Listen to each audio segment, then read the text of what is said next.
Hello everyone and welcome to Simply Made Homestead.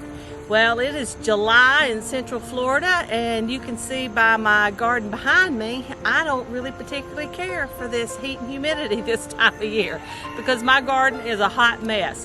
But there's a plan and hopefully the garden is going to benefit from what we're going to do. If you've been watching our channel for any time at all, you know since we've been to the new property, I was so excited about having more property and just planting, having big gardens, getting lots of stuff out of the garden. And we pretty much kind of did that at our old place and we had some, pretty good harvest. So we did that here, but unfortunately we've had a lot of things that just have not worked out well, that have not grown well. You can see right back over here, the corn looks really thin. That's our field corn. Now it has done pretty good. It got super tall, golly, about, I don't know, 12 feet tall, some of them. And we have gotten corn and we got like one ear. I've only had a couple of stalks that had 2 ears. And they are mostly, I don't know, probably about 6 to 8 inches long. And then we have had some that were really nice big ears. So I still consider it a success because we did get, corn, nice corn out of the field, and we do plan to, grind it up for cornmeal and grits. And we still have more. Some of those were still kind of green and they hadn't fallen over yet, so I left them. I kind of went through and I cut them out, and I took the corn inside and I shucked it down to the very last little shuck on the outside. And some of them had a lot of moisture in the end, so I went ahead and shucked them all the way out and laid them down on paper, and it's a paper feed bag. Just laid it down right in the middle of our living room, not in the middle, over to the side of the living room, and we've got them sitting there and we're just letting them dry, so they can get really good and dry with the nice even temperature, the air conditioning, the ceiling fan, and things like that in the living room. So that is our goal there. And when we do grind our corn, I will be sure and take you with me, guys. So, but anyway, the sweet potatoes are looking really good. The weeds have just taken over out here. It looks absolutely horrible. The okra, I have never grown a bad crop of okra, but these are doing okay. But I've had some in the middle here I have pure pulled up because something's got them. And okra is really hardy, so I don't know what went on there. But the pepper plants were okay. We've gotten, quite a, several peppers off of all the pepper plants, but nothing like we've gotten before. So the goal is today, it's time to pull this old watermelon patch out, get us weeded, and I am going to plant some peanuts. We're going to plant some peanuts at this end field here, down here where the watermelons were. And then on the other end, I am going to pull all the peppers. I've got the Cherokee tan pumpkins that have done pretty good, and I've got to get those picked, and we're going to get it all cleaned up, guys. And we're going to get some cover crops started. That's right, we're gonna build our soil. No more of this throwing it in the ground, y'all. I always told you, every time I come out here to plant, that they always highly recommend to test your soil first, but I'm going for it. Well, you know what? Sometimes it has worked out okay, but it's a lot of work. It is a lot of work to garden and to grow things and then to harvest it and bring it in and put it up. And I want a good crop, don't you? So we are going to put down some cover crops. Like I said, we're going to continue growing back here for now. We got the peanuts, we've got our sweet potatoes, I've got some greasy beans over there, and sunflowers that are about to play out. But that's okay. We're going to grow in this back garden. We're going to put some cover crop in the front garden and the back section of this garden. And on one side of it, over here on the peppers, I'm going to throw out some buckwheat. And then over here where the corn is, I'm going to throw down some ironclad pea. All of you probably know I love Haas tools. I just do. I love them. They're down here in the south. They are used to all this heat and humidity. They know how to grow stuff, and they just have a really good product. So anyway, they put out a video last night. I'm gonna link it for you right here that you can watch on cover crops.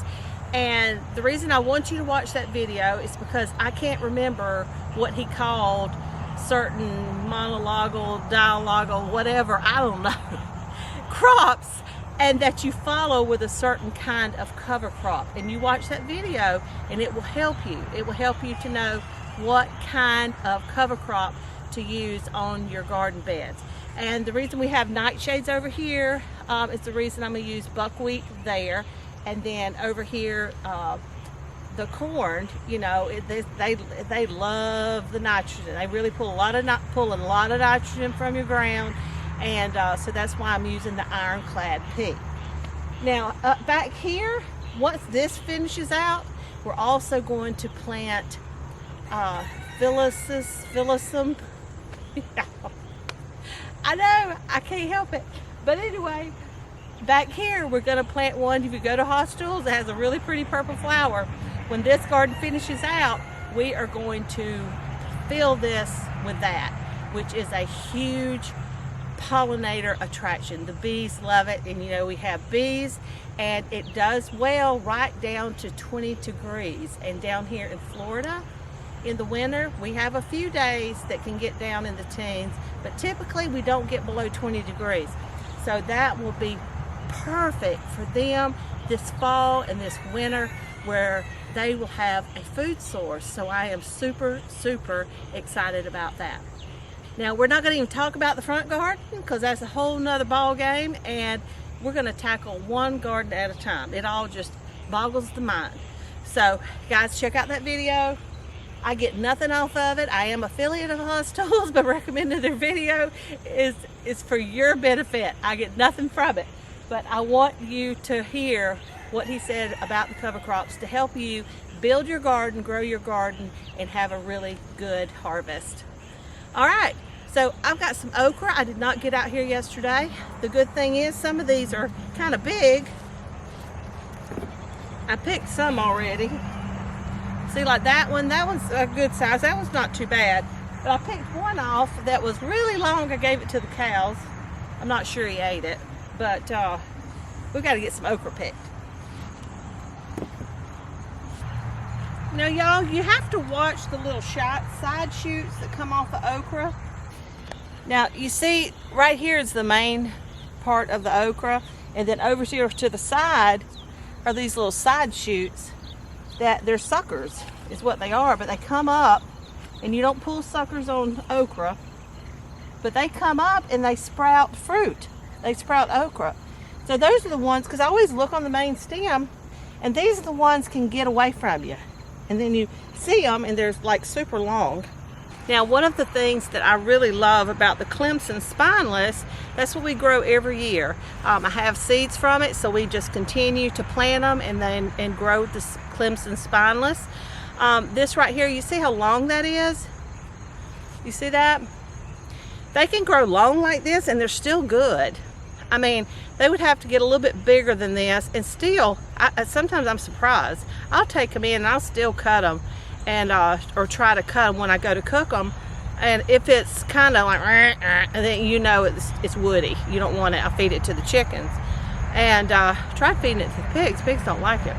But anyway, it's still a good okra.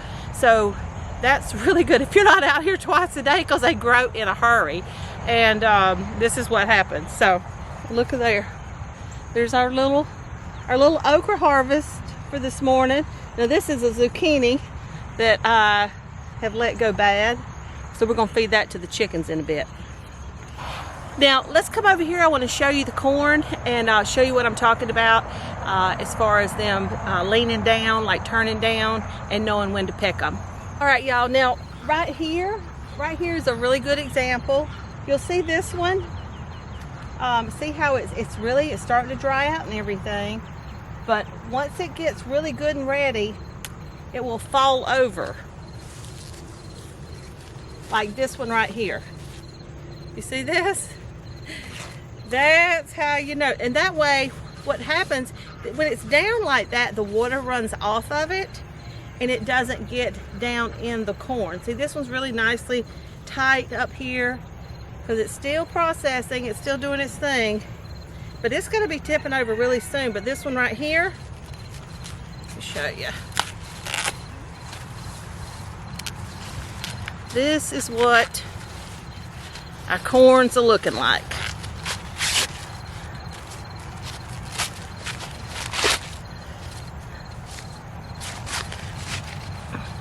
There you go. Now that's not bad ear corn, is it? Now all of them, you know, it may not have been as huge of a success as we had hoped, but we definitely had a success, y'all, and we learned a lot from it, and I'm just super excited. I was really worried. I only planted the rows were 2 feet apart, and it worked out fine. I mean, I really didn't have to go through there. I only sprayed this corn once when it was, I don't know, 4 feet tall, and because something had come in there, probably grasshoppers, had come in there and was really chewing on the leaves, so I went through and I sprayed everything. And I really haven't had to spray it. It's just really, it resists pests really well, and it has just done absolutely beautiful. I can't wait. My good friend KP is going to come over, and we are going, because she's got the grinder and I've got the corn, so we are going to have a grinding party, and I'm hoping she'll let me film her a little bit so y'all can meet her. Since I talked so much about her. But I am super excited about that, and I am going to get out here and harvest some more corn today. Now, the cows next door, they have ran off because they gave up on me. They are loving these corn stalks, and we're going to give some to the pigs today too. See what they think. I'm thinking they're going to like them pretty good. Now, you can see here, in this row right here, I have yarrow planted. I am really super excited about that. I have a lot more herbs I really need to plant. That's going to be a focus here in the fall season, and so I can really start get my herbs and things like that going. Sorry, saw a weed there. And but you can see down here, it's my first bloom, and it's on just a little tiny guy back there. But the sunflowers, they're kind of playing out. They're looking kind of sad. So we'll let them get well seeded, and then with all the humidity, I'll clip those and bring those inside too and let them dry really well. So we'll have some really good seeds to harvest for ourselves and for the animals. Now over here, these are the greasy beans. Now before we get too far away, I want to show you. Look at that, isn't that pretty? So pretty. So I'm excited. Now here is my wall of greasy beans, and I don't have much in the way of beans yet. This trellis was definitely not sufficient for all these beans, or for all these, I'm sorry, all these vines. But I've got one little bean here. One little bean. Now here's one that has dried out here, and with it not producing anything, I think that's pretty much, because this was all my seeds I had of it, and so I'm gonna let that continue to dry, and anything that comes off of it, if it's just a little bit, I'm gonna keep it, and we're gonna try these again, guys, because I've heard so many people talk about how good these greasy beans are, and I'm just really excited. I was so excited to try them and have a big old batch. You know, beans, they like go crazy. So I just don't know what's going on, but we're gonna fix our soil. We're gonna plant more beans, and we're gonna have us a big old pot of greasy beans one day. Never give up. Never give up. Now you can see we've got lots of blooms. So I don't know if my blooms are falling off or what's going on. I know a lot of these yellow leaves keep showing up, and I just come out here and keep pulling them. So I need to do my research, find out what's going on. Now, here's a couple of more here. I want to get them off before they get moldy, because they do. They get things out here, man, you let it sit, it's hard for it to dry when it's in so much humidity. So I'm going to pull these off. When I see beans that are started to dry, I'm going to go ahead and pull them off, and because they've grown all that they're going to, and I'm going to pull them off and I'm going to take them inside and put them on my little drying screen, and we're going to get these things dried out and we're going to give it another go. Now y'all, I've got to turn you around here and show you the sweet potatoes. Look at that. See the pretty little purple blooms there? They are so pretty. Oh my goodness. And y'all, look right here. We've got some more slips coming up. There's 3 more down there. I got to get weeded first.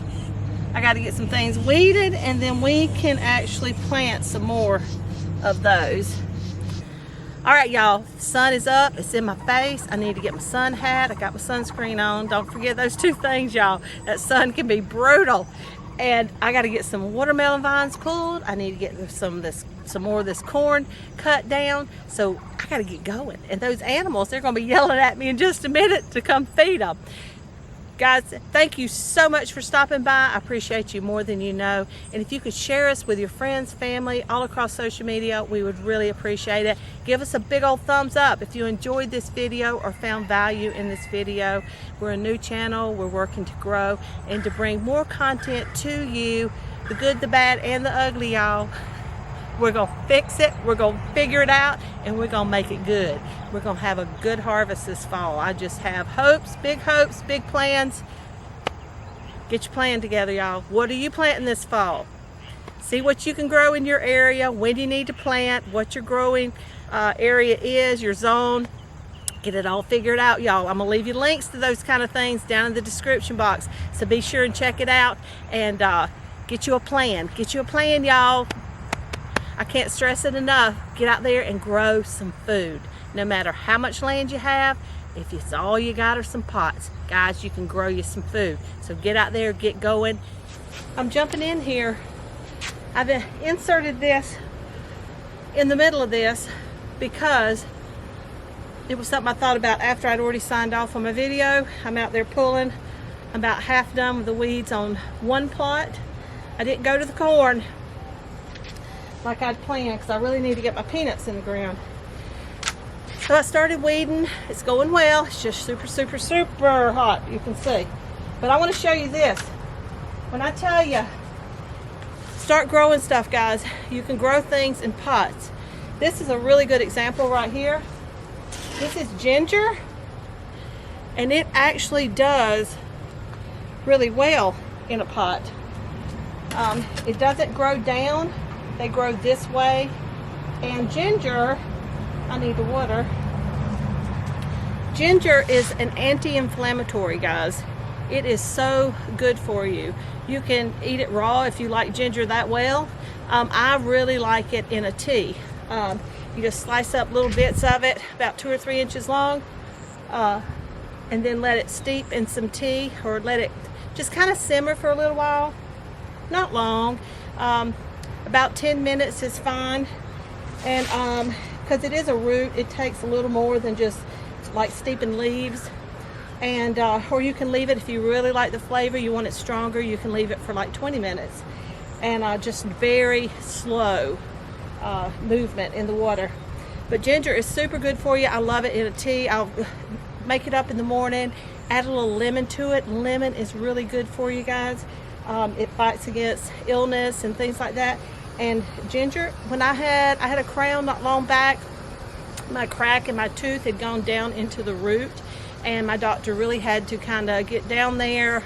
Fortunately, I didn't have to have a root canal, but it really had to get down there. My gum was super sore. And the first day or two I did take, I think just the first day, I took ibuprofen. I don't like to take those things if I don't have to. And I wasn't in any kind of really severe pain, but I started drinking ginger tea immediately, and just really drinking several glasses a day. for a while, and because it really helps that inflammation. And so remember that, really good. Now this ginger right here I ordered from Azure Standard. I will leave you a link to Azure down below. I have seen it at Costco. Yesterday I went there with the intention of buying ginger, and they were out. Every time I go in there, they have ginger, and it's organic, so I was going to buy that, and to be able to make some tea, because I've really been kind of hoarding this. I've got more in the bedroom that I need to plant, and I've been hoarding it because to, you know, be able to grow some ginger and have my own ginger, have a constant source of ginger. And you can do the same with turmeric, y'all. So give it a Google, guys, on how to grow ginger and how to grow turmeric.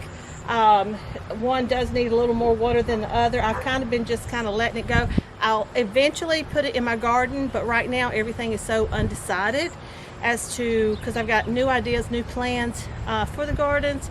I haven't figured out that designated spot. Now we do have one designated spot for horseradish and for asparagus, so we will get to that point. I may actually kind of include a little more of that into the garden and do that as well, or maybe on the opposite end, I don't know, we'll see. But ginger, guys, good stuff to grow. It's in a pot. That'll make a lot of ginger like that, and once you harvest it, let it sit, starts getting that little sprout, that little knob. It doesn't even have to have a good sprout, as long as it has a good knob on it, guys. You want to look for a knob. Hang on, I'm gonna go grab a piece. All right, y'all. Now this one right here is a ginger. You can see how it has really started sprouting. I've got to get this in the ground. And this one right here, same thing. This is turmeric. You can see the orange color there. And they're both super good for you guys. I'm not a big fan of turmeric. I do really like ginger, but there's things that you can make with it that is just really good for you health-wise. And so we are going to be getting more into that. Let's get it grown, and then I'll take you along and we'll make some stuff with it. Now, this one right here, okay, let's look. See how, take you in here. Can you see? See those little tiny knobs, guys? This one's real small, just a little white knob there. Let the sun hit it right there. When you see, that's what you want. You want like about 3 knobs on the piece, 2 or 3 knobs, and then I only planted it about an inch or 2 down. That you don't have to plant them deep, nice and shallow, and you just plant them like that, just like that. And it's just regular potting soil is what I used. So, and you can see they sprouted. They're doing good. If you ever have any questions or comments, don't forget, be sure to leave them in the comment section below. I love to hear from you. Even if you just, you know, I enjoyed the video. What is that growing? What is wrong with that plant? Whatever, guys, leave it in the comment section below. I love to hear from you. All right, until next time, get out there and grow some food. It's important, very important, now more than ever. Please get out there and grow something, guys. Whether you've got land, a yard, a pot, grow some food. Super, super important now more than ever. All right, take care and God bless.